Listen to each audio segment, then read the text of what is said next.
Un drame bouleversant secoue la communauté togolaise. Un jeune étudiant togolais, parti en Russie pour poursuivre ses études, se retrouve aujourd'hui captif en Ukraine après avoir été contraint de combattre au front pour l'armée russe.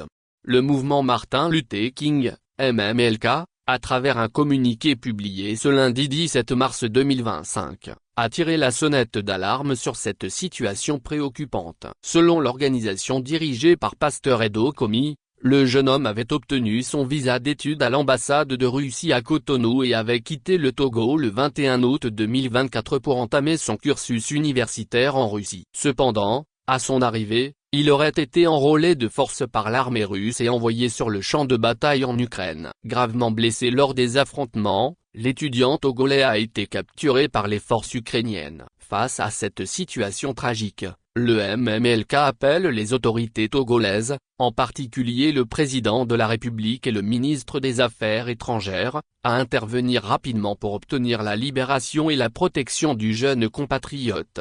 Nous demandons une mobilisation diplomatique immédiate pour garantir la sécurité et le retour sain et sauf de notre compatriote, a insisté le mouvement. Ce cas soulève de sérieuses inquiétudes sur le sort des jeunes Africains qui se rendent en Russie pour étudier. Combien d'autres pourraient être victimes d'un tel recrutement forcé dans le contexte de la guerre entre la Russie et l'Ukraine? Le MMLK exhorte également la communauté internationale à s'impliquer pour protéger les droits des étudiants étrangers et prévenir de telles violations. En attendant une réaction officielle des autorités togolaises, la famille de l'étudiant et la communauté togolaise vivent dans l'angoisse et espèrent une issue favorable à cette situation dramatique. Mots-clés: Russie-Ukraine.